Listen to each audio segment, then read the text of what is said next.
Nos reunimos hoy aquí en la webinar de ALEL y de Wolters Kluwer para analizar tres cuestiones que desde el año pasado nuestra asociación, a través de sus componentes, de sus socios, de sus socias, ha venido estudiando, como es la normativa básica del régimen local. Y hoy toca analizar tres materias especialmente sensibles, como son los bienes, urbanismo y actividades y servicios. Y para ello, desde luego, en la asociación contamos con personas que tienen más que contrastada su nivel de trabajo y su experiencia en cada una de estas tres materias. En primer lugar, quiero presentarles a Rosa Ramírez Juan. Ella es letrada del Ayuntamiento de Valencia. Le quiero agradecer porque es la primera vez que además interviene en una actividad de la asociación, su interés y poner a disposición de todos nosotros por su experiencia en una materia tan importante y trascendental como son los bienes de las entidades locales, los bienes de los ayuntamientos.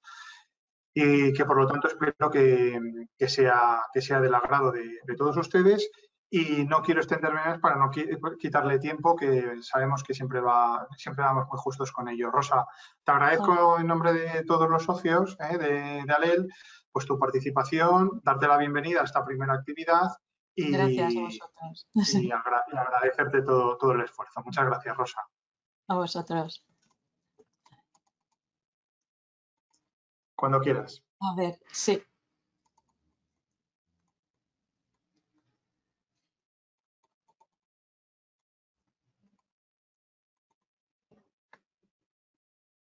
Se ve la pantalla, ¿verdad? ¿Se ve la pantalla? Sí, sí. Vale, sí, no, era por confirmarlo. Buenas tardes. En primer lugar, quiero agradecerte, Jesús, la oportunidad que me has dado de participar en esta webinar, además con un tema que a mí me interesa especialmente. He trabajado muchos años en patrimonio, llevando patrimonio tanto en administración local como en administración autonómica, en la Generalitat Valenciana. Ahora, como letrada del Ayuntamiento de Valencia, pues también tratamos estos temas. Es decir, es un tema que conozco, me interesa. Por otro lado, también quiero agradecer a Sonia Gabeiro, que va a exponer luego la materia de servicios, también por la participación que ha tenido en esta materia y, por supuesto, agradecer vuestra asistencia a una hora tan temprana y tan reciente en las vacaciones. Comenzamos con el tema. Uy, disculpad que no me pasa ahora. La propuesta de modificación de la Ley de Bases de Régimen Local en materia de bienes de las entidades locales. Pues bien, las propuestas las he sistematizado en 5 grandes grupos que servirán de guión para la exposición. Entonces, en primer lugar, y en cada uno de estos puntos, pondré de manifiesto los problemas que se plantean y las posibles soluciones si es que existen. Así, en primer lugar, lo que se plantea es ajustar o se propone el capítulo 1 del título 6 de la Ley de Bases de Régimen Local a la legislación básica de patrimonio de las administraciones públicas, para así tener una normativa congruente, homogénea, mejorando toda la sistemática de la regulación de los bienes locales. En segundo lugar, y esto me parece muy interesante, es incorporar en la legislación básica de régimen local los procedimientos de contratación patrimonial, suprimiendo las remisiones en la ley de contrato del sector público. Luego indicaré brevemente la problemática que plantea esta doble remisión, ley de contratos, legislación de patrimonio. También encontramos interesante la regulación de las mutaciones de maniales externas, que está regulado en normativa autonómica y de régimen local, la adscripción y aportación de bienes a organismos y empresas públicas y, finalmente, toda la problemática que ha planteado en cuanto a las competencias en materias locales, materia patrimonial, la modificación efectuada por la Ley de Contratos del Sector Público. Empezando por el primero de los puntos, partimos por el marco normativo del patrimonio de las entidades locales. Sabemos o tenemos como primera norma la Ley Reguladora de las Bases de Régimen Local. Regula el patrimonio en muy escasos artículos, el artículo 5 y 5 artículos más. El texto refundido de régimen local, aprobado por Real Decreto Legislativo 781 del 86, también le dedica pocos preceptos a esta materia. También tenemos la legislación que en el ámbito de sus competencias dictan las comunidades autónomas, con carácter supletorio, la normativa estatal no básica en materia de régimen local y bienes públicos. Pues bien, cuando se dictó la Ley 33/2003 de Patrimonio de Administración Pública, se establece una serie de preceptos declarados como básicos y de aplicación general o plena. Vemos, pues, que la Ley 33/2003 es muy posterior a la legislación básica en materia local. Y de ahí viene la primera de las propuestas. Tenemos una normativa en materia local anterior a la Ley de Patrimonio de las Administraciones Públicas, con una regulación muy escasa y además normativa dispersa, por cuanto que hay materia patrimonial que se encuentra contenida en la disposición adicional segunda de la Ley de Contratos del Sector Público. Por consiguiente, la primera de las propuestas sería ajustar esta legislación básica de régimen local a la legislación básica patrimonial de los bienes públicos. De esta forma, por ejemplo, he citado aquí, porque he de ser rápida en la exposición, algunos de los puntos que resultan de interés. Por ejemplo, adaptar la redacción del artículo 79 de la Ley de Bases de Régimen Local a lo dispuesto en la Ley de Patrimonio de las Administraciones Públicas. Sabemos que el patrimonio de las administraciones públicas lo integran bienes y derechos. Nuestra Ley de Régimen Local sigue hablando de acciones, lo cual genera confusión. Incorporar también la exclusión de los valores, los créditos y los recursos de tesorería. Consideramos también necesario mejorar la redacción del precepto referido a la clasificación de los bienes de entidades locales, sobre todo en lo referente a los bienes comunales.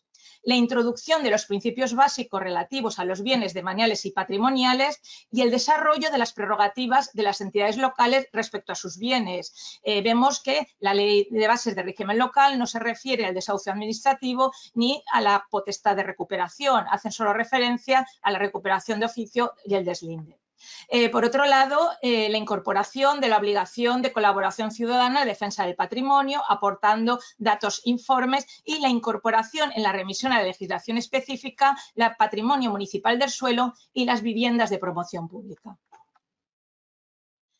El segundo de los temas sería la incorporación en la legislación básica local de los procedimientos que regirían la contratación patrimonial y suprimir las remisiones que se efectúan a la Ley de Contratos del Sector Público.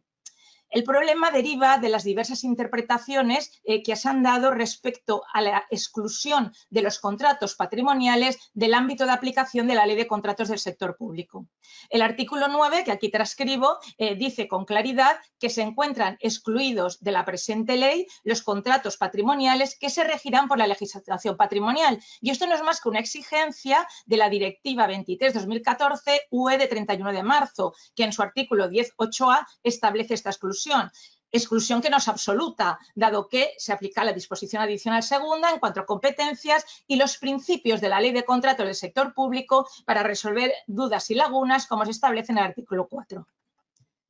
Sin embargo, aquí nos encontramos con lo que he llamado el efecto boomerang. ¿Qué es lo que ocurre? La Ley de Contratos del Sector Público excluye los contratos patrimoniales de su aplicación y se remite a la legislación patrimonial. Pero es que la legislación patrimonial aplicable a las entidades locales nos vuelve a mandar a la legislación de contratos.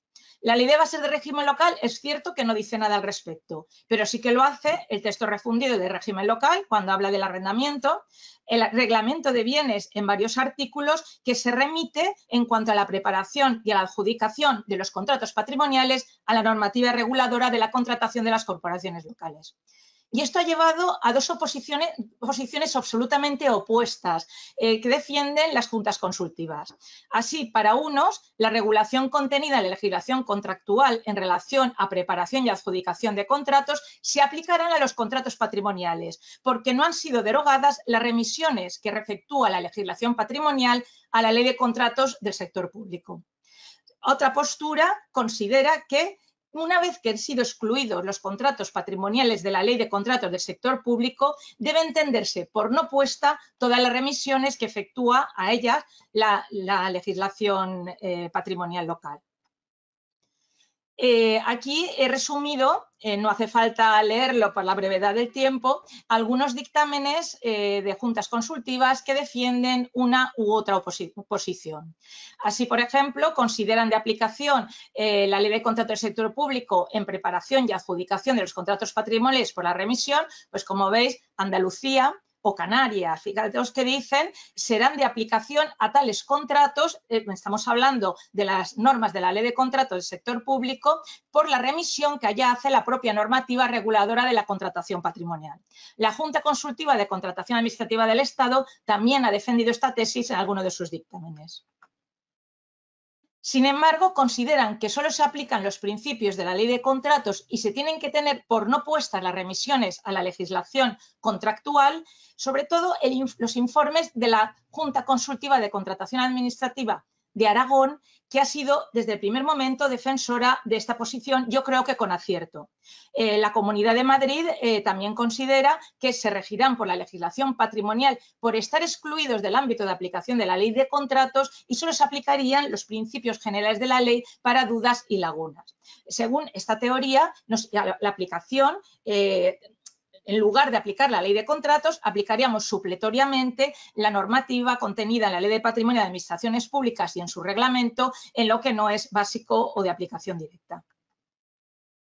Pues bien, la Junta Consultiva de Contratación del Estado, en un informe reciente de 2020, es un informe muy breve, pero parece que ya está optando por esa posición de exclusión de los contratos patrimoniales de la Ley de Contratos del Sector Público, cuando dice en este informe debe aplicarse la normativa propia de los contratos patrimoniales.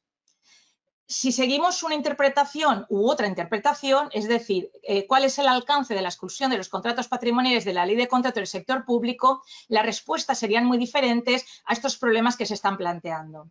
¿Qué garantías pido? ¿Puedo celebrar un contrato de arrendamiento con una comunidad de bienes cuando sé que carece de personalidad jurídica y no puedo celebrar con ellos un contrato administrativo?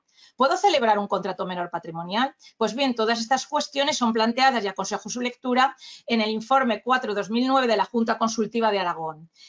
Con la exclusión de la Ley de Contratos del Sector Público en los contratos patrimoniales, pues da respuesta a todos estos problemas considerando de aplicación la legislación patrimonial. Pues bien, este problema planteado creemos que puede solucionarse incorporándose en la Ley de Bases de Régimen Local los procedimientos de los contratos patrimoniales. Es decir, que se indique que las enajenaciones, como hace la Ley de Patrimonio de Administración Pública, se realizarán subasta, concurso y enajenación directa. Adquisiciones y arrendamientos, concurso y adquisición directa. Y explotación de bienes y derechos patrimoniales, concurso y adjudicación directa. Y además incorporar los supuestos que autoricen la contratación directa. Sabemos que el reglamento de bienes, la única excepción es la enajenación por colindancia y que es un tema que ha planteado bastantes problemas a la hora de inscripción en el registro de la propiedad de negocios jurídicos, por cuanto que la Dirección General de Registros y Notariados no considera aplicable la normativa patrimonial del Estado a las entidades locales. He puesto aquí una sentencia del Tribunal Constitucional. ¿Por qué? Pues porque en enajenaciones y adquisiciones la Ley de Patrimonio de las Administraciones Públicas no lo regula con carácter básico. Sin embargo, en explotación de bienes y derechos patrimoniales sí que indica concurso y adjudicación directa con carácter básico en el artículo 107. Este tema fue objeto de una cuestión de inconstitucionalidad por la oposición a una ley de la Comunidad de Aragón y al respecto se dictó la sentencia del Tribunal Constitucional 162 de 2009 en la cual nos podemos basar para ver la viabilidad de esta regulación en la Ley de Bases de Régimen Local sin invadir las competencias que en materia de régimen local e incluso de bienes han asumido comunidades autónomas a través de sus respectivos estatutos. Como podemos comprobar, el Tribunal Constitucional señala que esta materia sí que puede legislarse con carácter básico por el Estado, por supuesto sin agotar o descender tan al detalle que no pudiera dejar margen de actuación a las comunidades autónomas. Por otro lado, también consideramos que sería necesario regular la permuta en términos similares a la legislación estatal. Sabemos que el reglamento de bienes se refiere a una diferencia de valores del 40% del que lo tenga mayor. Sin embargo, la ley de patrimonio y administraciones públicas hablan del 50%. Pues sería conveniente unificar los regímenes jurídicos, por supuesto, cuando a veces se da el caso de que son dos, administración del Estado y la administración ente de la administración local, quien puede realizar alguna permuta de bienes. Por otro lado, también se plantea, en cuanto a la capacidad para contratar, quienes defienden que se aplican en su totalidad las prohibiciones y el régimen establecido en la ley de contratos, y ya hemos visto quienes defienden que esto no es así. Y ahí la ley de patrimonio y administraciones públicas únicamente habla de capacidad de obrar de acuerdo con lo previsto en el Código Civil. Se considera que eso debería incluirse también en la legislación local para quitar cualquier duda en cuanto a la capacidad para contratar, si bien cuando se realice una adquisición por concurso, por supuesto que se podrían introducir en los pliegos cuantas prevenciones, prohibiciones, etcétera, se tuvieran por conveniente.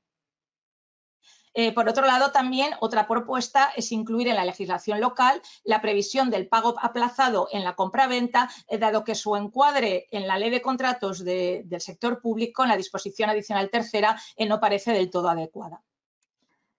Otro punto que se considera debería regularse son las mutaciones de maniales externas o intersubjetivas. Se trata de un supuesto de transmisión de bienes de dominio público sin pérdida de manialidad entre administraciones públicas. Las mutaciones de maniales con transmisión de titularidad no se regulan en la legislación estatal. Sí que se regulan en determinada legislación autonómica, tanto aplicable a las comunidades autónomas como dictadas en materia de régimen local por las comunidades autónomas, aplicable a las entidades locales.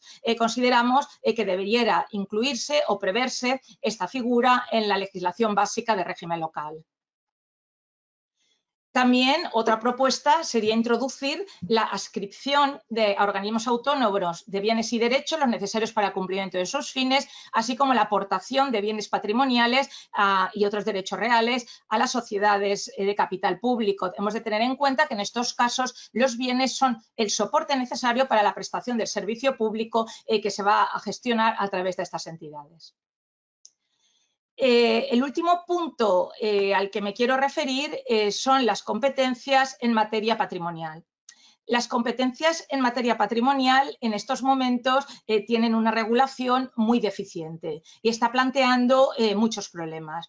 Y ello es así porque la Ley de Contratos del Sector Público de 2007 incorporó las competencias en materia patrimonial en la disposición adicional segunda de la Ley de Contratos del Sector Público, suprimiéndolas de la Ley de Bases de Régimen Local en los correspondientes artículos, tanto en municipios en régimen común como en municipios de gran población. Por eso lo que se propone es la vuelta a casa, es decir, a la Ley de Bases de Régimen Local, de las competencias en materia patrimonial. Y no solamente la vuelta a casa, sino también la revisión de las competencias en materia patrimonial, tanto en municipios de régimen común, porque muchas de ellas aparecen incorporadas en el reglamento de bienes, como en municipios de gran población. Así, en municipios de régimen común, además de la incorporación en la Ley de Bases de Régimen Local de las competencias que, como he dicho, se encuentran ahora contenidas en la Ley de Contratos del Sector Público, en la disposición adicional segunda, convendría introducir alguna serie de competencias como la alteración de la calificación jurídica, de cesión gratuita de bienes, mutaciones de maniales, que en estos momentos, incluso ejercicio de prerrogativas, que en estos momentos no aparece regulada con el suficiente detalle. Y para terminar, municipios de gran población. El problema planteado con la supresión del apartado F del artículo 227.1, que indicaba que corresponde a la Junta de Gobierno local la gestión, adquisición y enajenación del patrimonio. La aprobación de la Ley de Contratos del Sector Público desaparece la referencia a la gestión patrimonial y esto ha planteado enormes problemas interpretativos. Es decir, ¿quién es el órgano competente para la alteración de la calificación jurídica de bienes? ¿Cuál es el órgano competente para la aprobación y rectificación de inventario? ¿Para el ejercicio de prerrogativas? En cuanto a la alteración de calificación jurídica, ha habido quien ha dicho que es la alcaldía por competencia residual, la Junta de Gobierno local o incluso el Pleno. Entonces, consideramos que, aparte de incorporar a la ley de bases de régimen local estas competencias que aparecen en la ley de contratos, debiera recuperarse para los municipios de gran población la competencia de gestión patrimonial de la Junta de Gobierno local. Y muchas gracias por su atención. Bueno, Rosa, siento que hayas tenido que ir tan rápido para poder explicar acoplarme al tiempo. Pero bueno, la verdad es que se plantean muchas cuestiones y la verdad es que yo me he dejado apuntadas algunas para luego, si tenemos tiempo, poder preguntarte. Y bueno, nada, agradecerte tu colaboración y darte la enhorabuena por esta exposición tan brillante. Muchas gracias, Rosa. Gracias a ti. Bueno, pues continuamos con la siguiente intervención. En este caso nos toca hablar de urbanismo, tema realmente complicado, complejo, y que hoy tenemos la suerte de contar pues, con un magnífico compañero y amigo, vocal de la Asociación de Letrados desde hace ya mucho tiempo. Quiero agradecer a Ramón Díaz su presencia hoy aquí. Él es letrado del Ayuntamiento de Piélagos y con un bagaje espectacular en todo lo que es la materia de asesoría jurídica y concretamente en materia de urbanismo. Ramón, muchas gracias y todo tuyo. Vale, muchas gracias. Buenas tardes. Bueno, inmerecidos, evidentemente, los elogios, pero en cualquier caso los imputaré a la amistad que nos une. Bueno, vamos a ver. En el poco tiempo que tenemos, hablar del urbanismo local, una materia tan extensa, pues me planteo un poquitín el limitarme solo a algunas cuestiones y en concreto lo que quiero plantearos es una dinámica derivada de mi experiencia profesional. Vamos a ver, yo no me considero en absoluto ningún experto ni en derecho urbanístico ni en ninguna otra cuestión. Soy un simple abogado como la mayoría de vosotros, pero sí que he tenido pues una serie de experiencias debido a mi actividad profesional como letrado de una administración local que me han venido pues preocupando y causándome numerosísimos problemas a lo largo del tiempo. No hace falta que exponga nada en relación a todos los problemas urbanísticos que vemos simplemente conseguir la prensa, ¿no? Todavía yo creo que este mismo mes se ha anulado el Tribunal Supremo anulaba el Plan General de Chiclana de la Frontera por razones de fondo. En fin, que ha habido y seguirá habiendo pues numerosos problemas derivados de un problema en sí que afecta a todo lo que es el derecho urbanístico desde el punto de vista al menos local y desde el punto de vista al menos de los ayuntamientos pequeños o medianos como es en el que yo trabajo, que lo que crea es una enorme inseguridad jurídica a todos los que, no solo a los ciudadanos, sino a todos los que prestamos nuestros servicios en la administración local. Esa inseguridad jurídica yo creo que es un elemento ya intrínseco del propio urbanismo. Yo cuando empezaba a trabajar, ya hace muchos años, en el año 90, 91, todos los asuntos de urbanismo se anulaban las licencias por las incorrectas clasificaciones del suelo, por clasificar como suelo urbano suelos que supuestamente no reunían los requisitos para serlo, al ser el suelo urbano de carácter reglado, como todos sabéis.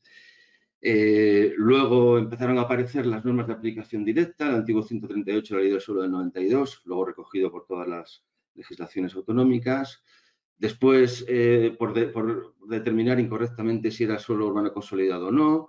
Después, por problemas como este que hablábamos antes de Chiclana, por problemas de procedimiento, cuando a día de hoy y después de llevar más de 20 años en un ayuntamiento, sigo sin saber cuál es el procedimiento para aprobar un plan general, porque cada vez es más complicado aprobar cualquier plan general.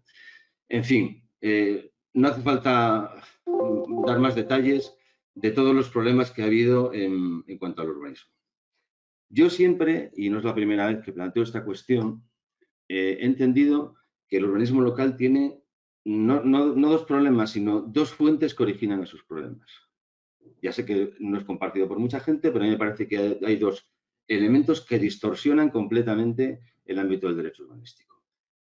En primer lugar es el recurso indirecto del artículo 26 de la Ley del Suelo y, junto con él, la acción pública urbanística, es decir, el permitir que cualquier ciudadano pueda impugnar un acto de naturaleza urbanística.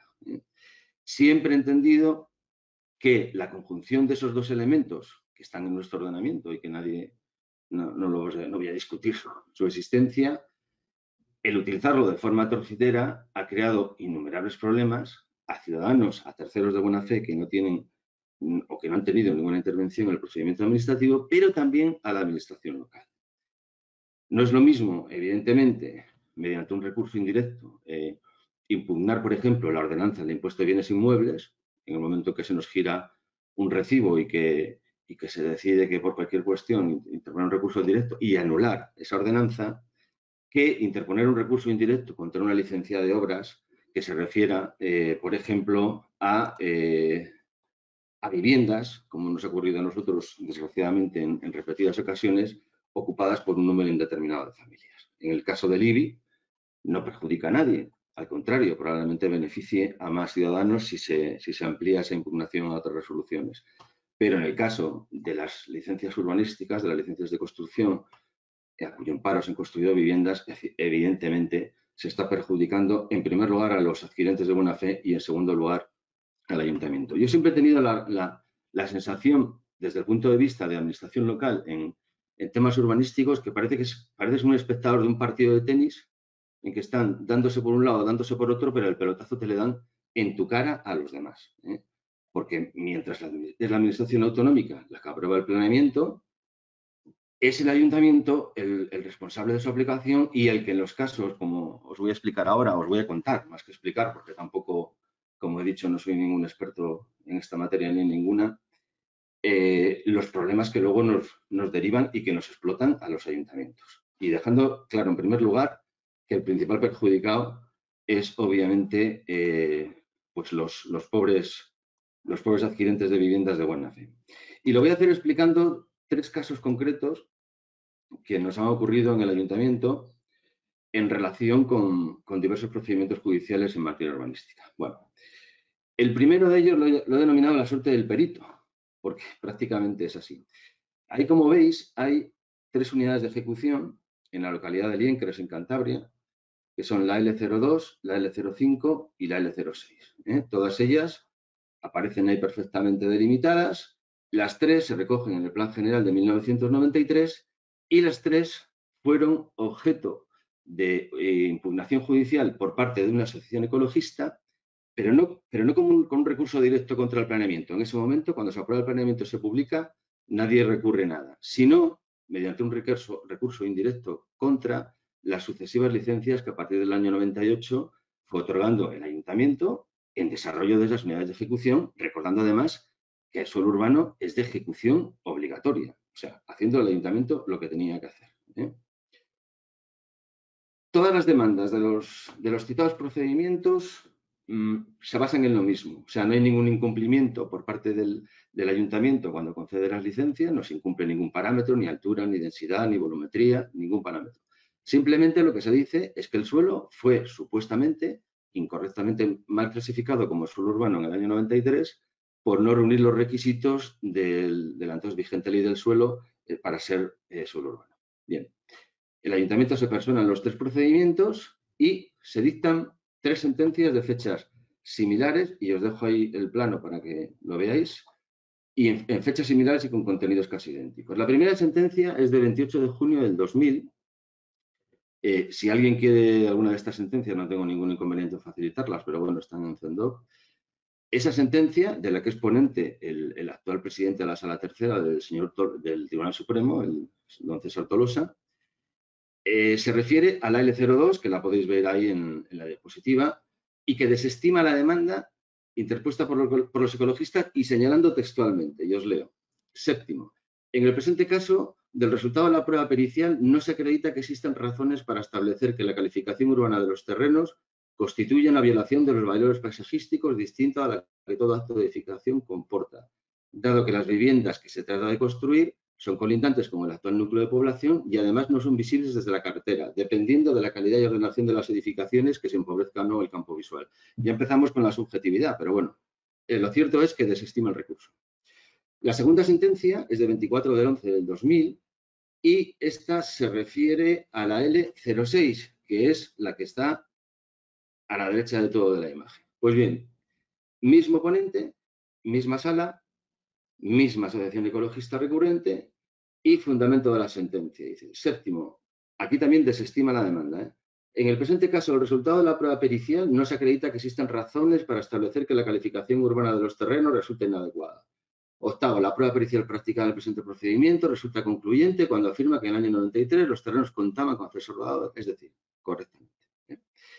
Y por último, la sentencia del 24 de julio de 2001, misma sala, misma asociación ecologista recurrente, pero distinto perito y distinto ponente, se refiere a la L05, que está en medio, como veis, de los otros dos. Y dice, la prueba pericial practicada en el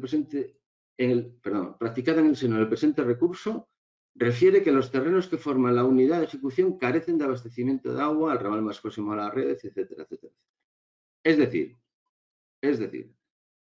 idéntica situación, idéntica sala, idéntica asociación recurrente, idénticas circunstancias, hay simplemente el hecho de que te haya tocado un perito judicial o te haya tocado otro, sitúa al ayuntamiento en que la L02 se ajusta a la legalidad, la L06 no, y la L05, donde además hay construidos a día de hoy 21 viviendas unifamiliares vendidas y ocupadas por 21 familias, pues hay que, se anula la licencia y hay que demoler esas edificaciones. Esta sería, si veis las fotos, esta de aquí sería la L02, esto que se ajusta a la legalidad, esta es la L05, que no se ajusta a la legalidad, y esta la L06, que no se ajusta, que sí se ajusta a la legalidad. Segunda cuestión que os quería plantear en términos similares. Aquí la discusión viene entre la administración autonómica y la administración estatal. Esta es una unidad de ejecución que está prevista en el Plan General del Municipio del año 86, es decir, no el que está vigente en la actualidad, sino el anterior. En ese año 1986 ya se recogían 1, 2 y 3, esto es la costa, ya se recogían 3 sectores de suelo urbano. No había ningún problema y ahí estaban. Vale. Cuando se aprueba la modificación del Plan General en el año 93, se recoge ese suelo urbano, aquí lo veis bien en el plano catastral, que ya venía en el plan del 86, pero aquí lo cierto es que se amplía, pero bueno, sigue respetando la línea de costas, el deslinde existente entonces, etcétera. Posteriormente, el Gobierno de Cantabria aprueba el Plan de Ordenación del Litoral y excluye, como lo veis aquí en blanco, excluye estos suelos por considerarlos suelos urbanos y, por lo tanto, excluidos del ámbito de aplicación del PON. Y, sin embargo, ¿qué ocurre? Que Costas inicia un procedimiento de rectificación o de modificación del deslinde. Y en este medio tiempo había ocurrido lo mismo que en los pleitos anteriores, es decir, que la sala del TSJ de Cantabria, por un recurso de la misma asociación y por 2 motivos en este caso, en primer lugar, por supuestamente afectar a clasificarse sin reunir los requisitos para ser suelo urbano y además por infracción del artículo 138 de la Ley del Suelo del 92, es decir, por las normas de aplicación directa al paisaje, aunque este último elemento posteriormente el Tribunal Supremo lo anuló, lo cierto es que anuló las licencias que se habían dado en esta zona en ese suelo urbano recogido en el año 86, en el plan del 86 y en el año del 93. Pues bueno, cuando se plantea este deslinde, es la administración autonómica la que tiene que informar a la demarcación de costas del Estado cuáles son y cuáles no son los suelos urbanos a efectos de que el deslinde del dominio público se delimite en una zona de 100 metros o una zona de 20. Pues bien, el Gobierno de Cantabria, que recordemos, había aprobado el plan del 86, había aprobado el plan del 93 y había excluido esos suelos del plan de ordenación del litoral por considerar que eran urbanos, emite un informe a Costas diciéndole que ese suelo no es urbano en el momento en que entra en vigor la ley del suelo, la ley de Costas en el año 88, porque ha sido anulado por la sentencia dictada por el TSJ que anula las licencias y a que he hecho mención antes. Es decir, se desdice de toda su actuación anterior y emite un informe en esas circunstancias que conlleva que necesariamente cuando Costas delimita la línea del dominio público, en lugar de situarla en 20 metros como estaba antes, la sitúa en 100 y con ello, pues de estas viviendas que están en esta zona, pues gran cantidad de ellas quedan dentro de la línea de dominio público y por lo tanto son total y absolutamente ilegalizables. Y otra cuestión otro supuesto que os quiero explicar es el de un plan parcial. Vale, en este caso se trata de, igual algunos habréis oído hablar de ellos porque hubo un pleito muy gordo de responsabilidad patrimonial frente al ayuntamiento. En este caso se trata de un plan parcial de iniciativa particular que recoge el Plan General de 1993, que desarrolla FADESA y pretende la construcción de casi 400 viviendas en ese suelo urbanizable. Pues bien, el ayuntamiento, como es preceptivo, tramita, al menos tramitar es evidentemente su obligación, tramita el plan parcial. Una vez que lo aprueba inicialmente, lo remite a la consejería correspondiente del Gobierno de Cantabria a objeto de obtener la estimación de impacto ambiental que debe aplicarse a los instrumentos de planeamiento. Pues bien, haya ocurrido como haya ocurrido, el Gobierno de Cantabria emite una estimación de impacto ambiental favorable. Eso sí, señala una serie de circunstancias que deben ser recogidas por el plan parcial, incluso, pensé que tenía puesto aquí el corredor medioambiental, pero no lo tengo. Incluso nos obliga al ayuntamiento a establecer un corredor medioambiental en la zona norte del plan parcial, excluyendo cualquier tipo de edificación ahí.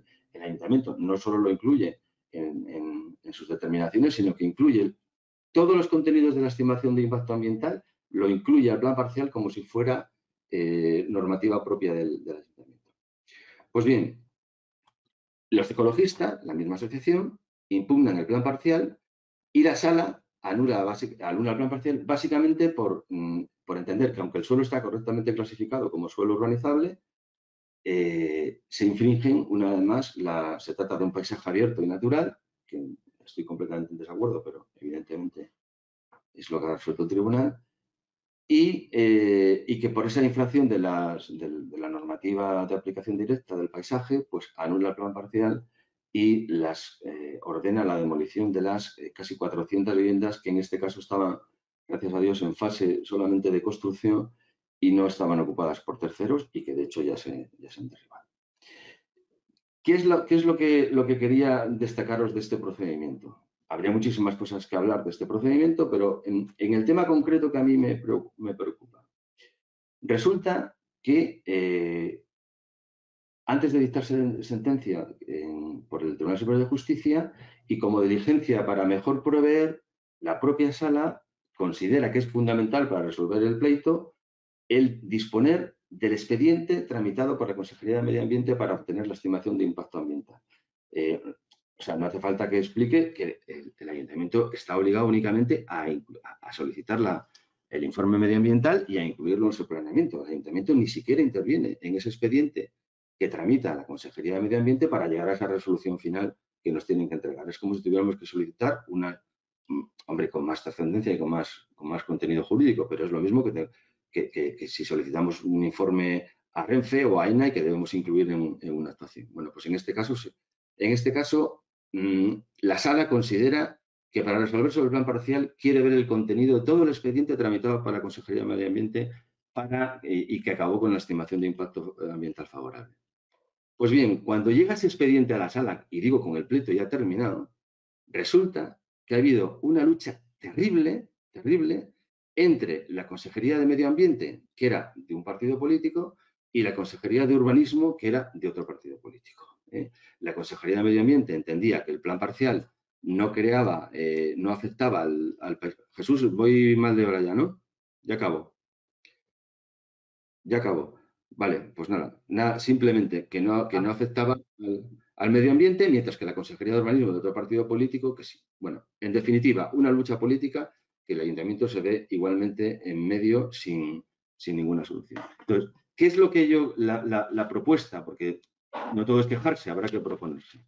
Yo creo que era una buena cuestión, ahora que ha dicho Jesús, para el Congreso de la Abogacía Pública, pues alguna serie de soluciones que nos eviten este tipo de inseguridad jurídica, este tipo de guerras internas entre personas ajenas al ayuntamiento, que al final somos el ayuntamiento los que lo estamos pagando.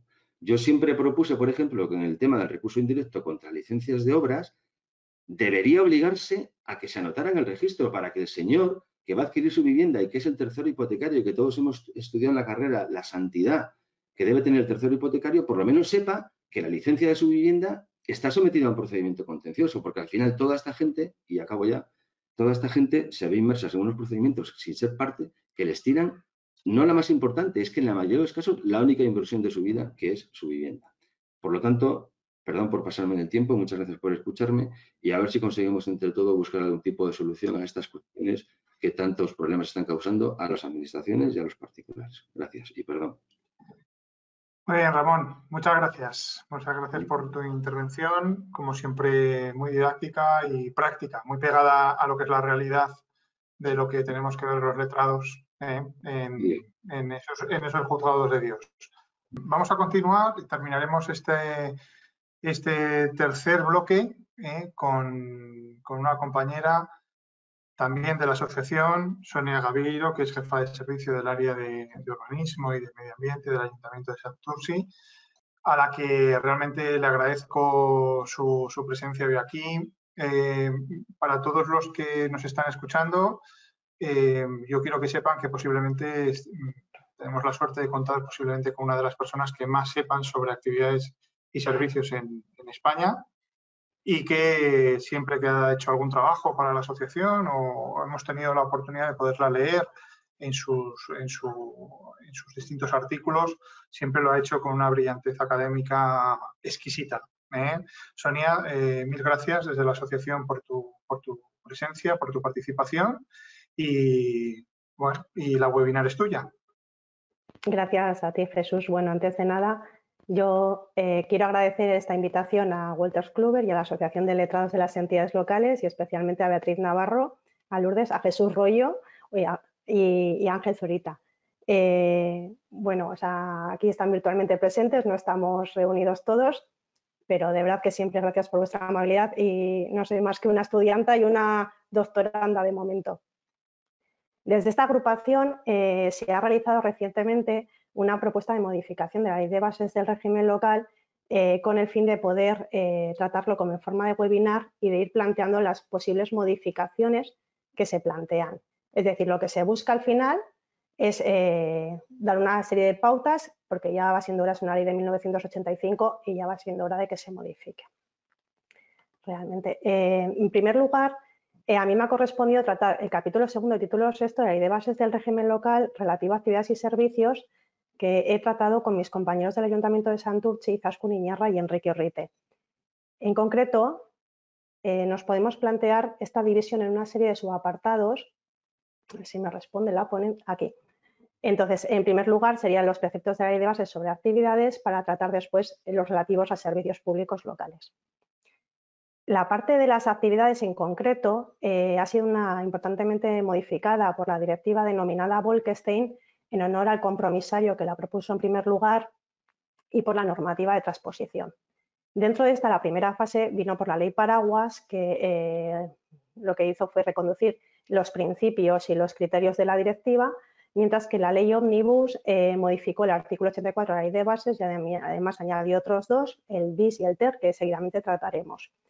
¿Qué es lo que planteamos aquí? Bueno, pues teniendo en cuenta estas dos normas, más toda la normativa de transposición que realmente hubo motivada por la directiva, nos vimos con una especie de dispersión normativa que, como en el anterior webinar comentaba la compañera Navarrachina, nos ha creado una inseguridad jurídica que realmente nos ha complicado la vida a las personas que estamos en esta pelea del día a día, ¿no? Aplicando este tipo de estos preceptos. Entonces, el objetivo de nuestra propuesta ha sido no solo clarificar los preceptos, sino también actualizarlos, etcétera. Bien, en concreto, hemos sistematizado en distintos apartados nuestra propuesta. En la 84, en principio, tratará de los medios de intervención en la actividad ciudadana en general, para pasar después el siguiente precepto a referirnos a las técnicas de control a priori y en el último a las técnicas de control a posteriori. Bien, dentro del 84.1, de los medios de intervención en la actividad ciudadana en general, lo que hemos propuesto en primer lugar es añadir entre los medios de intervención los reglamentos a las ordenanzas y a los bandos que ya venían citados en la Ley de Bases del Régimen Local. ¿Por qué? Pues porque simplemente consideramos interesante recoger las formas más clásicas de la normativa local. Además, cuando nos corresponde referirnos a las técnicas de control a priori, es decir, antes de empezar a realizar la obra, la actividad, tales como una licencia, hemos propuesto eliminar las referencias a la ley paraguas, fundamentalmente por toda la diversidad normativa, y simplemente quedarnos con una coletilla de los casos así previstos se exigirá licencia o se exigirá autorización previa. No desarrollamos más la idea porque lo trataremos en el segundo apartado del 84 bis cuando corresponda. Bien, perdón.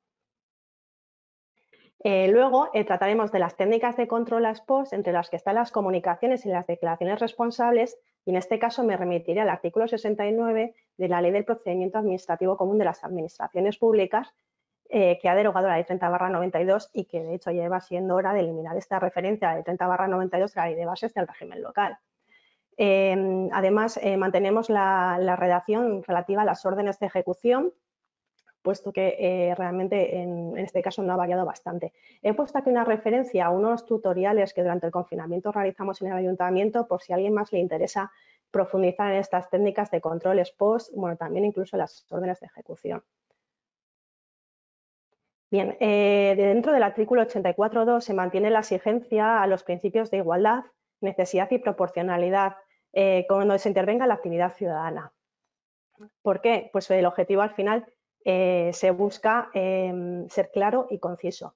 Y en el mismo sentido realizamos una propuesta igual un poco más ambiciosa de revisar otra normativa y con el fin de incorporar estos mismos principios también hemos propuesto modificar el artículo 2 del Reglamento de Servicios de las Corporaciones Locales con la redacción que aquí podéis ver, ¿no? O sea, al final se trata de buscar la referencia a los mismos principios de igualdad, necesidad y proporcionalidad con el objetivo que se persigue durante esa intervención ciudadana.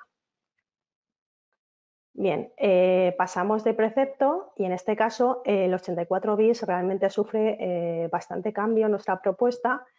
Consideramos que hay que despejar dudas que nos generaban muchas y además mejorar la sistemática porque era como una especie de batiburrillo de precepto. El primer apartado en este caso hemos considerado que debe referirse a la regla general de no exigibilidad de la licencia de apertura para iniciar o desarrollar una actividad. Específicamente, la referencia será a las actividades comerciales o de servicios que vienen recogidas en el anexo de la Ley 12/2012 de medidas urgentes de liberalización del comercio. El siguiente apartado se refiere a la excepción, es decir, existe posibilidad de requerir autorización previa, pues en estos casos, cuando exista escasez de recursos naturales, cuando esté justificado por razones de orden público o similares. Es decir, como veis, se trata de las razones imperiosas de interés general de las que hablaba la directiva Bolkestein, que también recogió como tal la ley paraguas y que la jurisprudencia europea ha venido determinando.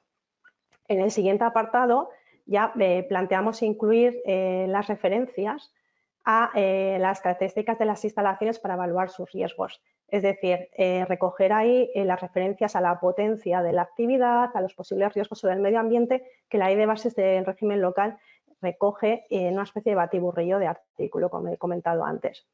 Y por último, el tercer apartado, de la 84 bis, consideramos que debe referirse a la necesidad de motivar el interés general concreto a proteger cuando una administración local exija una autorización y al mismo tiempo otra administración requiera otro tipo de autorización, es decir, lo que se llaman autorizaciones concurrentes. En este caso, hemos añadido además otro apartado con el fin de recordar la tramitación ante la administración local. Realmente la tramitación en este caso también se podría realizar ante la otra administración y que se tramiten desde allí las dos autorizaciones, pero lo que buscamos sobre todo es facilitar la ventanilla única a la ciudadanía.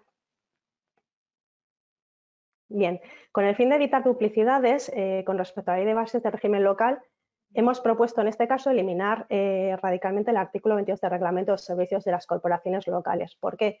Porque a la vista del 84 bis ya no tendría sentido. Es decir, ya no tiene sentido esa referencia a la ley paraguas en la apertura de establecimientos industriales ni en la necesidad de verificar la intervención municipal, porque ya son cuestiones que hemos tratado en el 84 bis, ¿no?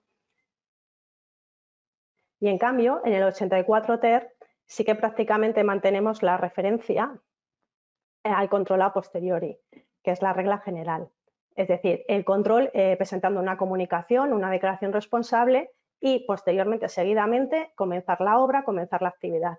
¿Cuáles son nuestras propuestas? Exigir a las administraciones locales la regulación del procedimiento de verificación posterior, porque nos hemos dado cuenta que realmente es un gran vacío en la normativa.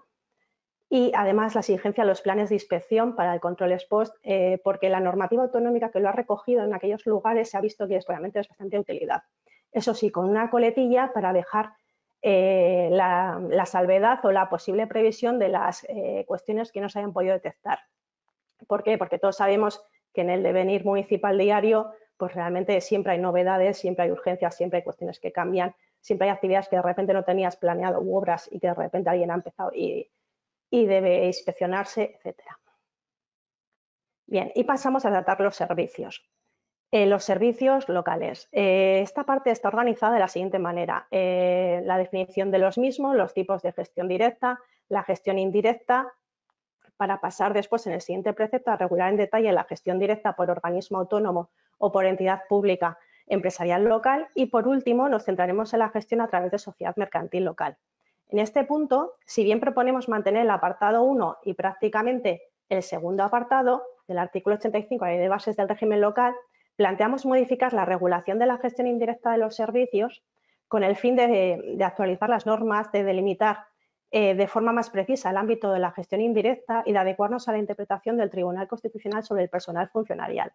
En concreto, al regular la gestión indirecta de los servicios, realizamos la remisión a la actual ley de contratos del sector público, porque ya va siendo hora de eliminar referencias a normativa derogada.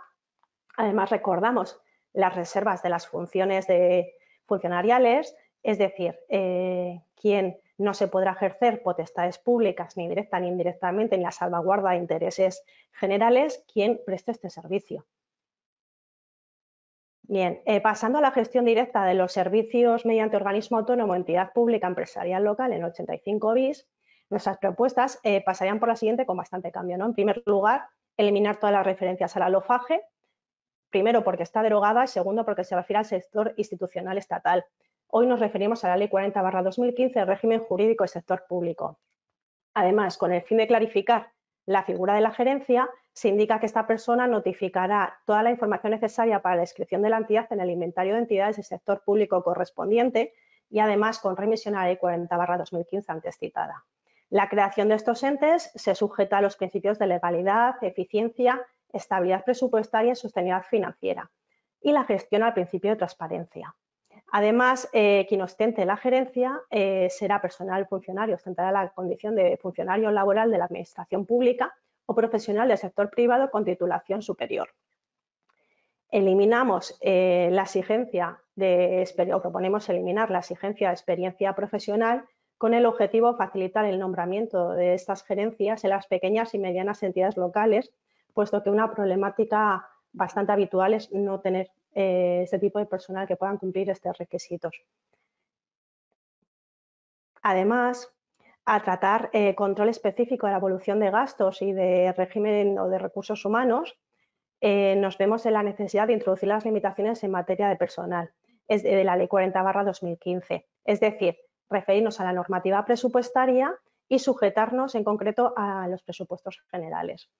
Además, tenemos respecto al inventario de bienes y derechos la propuesta de que se remita anualmente a la concejalía a la que está adscrito ese ente y, bueno, este ente, ese organismo autónomo o esa entidad pública empresarial local Y finalmente, al tratar el control de eficacia, se plantea incluir un sistema de supervisión continua en cada entidad local para el sector público institucional creado, con el objeto de comprobar que continúa la subsistencia de los motivos que la crearon y que además su sostenibilidad financiera. Además, habrá incorporación expresa de una formulación expresa de propuestas de mantenimiento, de transformación o extinción del propio ente, siguiendo con los criterios de la Ley 40/2015. Y por último, al tratar el artículo 85 ter de la Ley de Bases del Régimen Local, es decir, la gestión por sociedad mercantil local, realmente en este caso proponemos mantener el artículo porque está bien sistematizado, como vamos a ver, pero nuestra única propuesta es añadir un título, es decir, la gestión por sociedad mercantil local. ¿Por qué decimos que está bien sistematizado? Porque el primer apartado se refiere a la normativa a la que se sujeta, el segundo a las formas de la sociedad y por último los estatutos. Y sin nada más que añadir, pues os doy las gracias por vuestra atención y espero que os haya resultado interesante.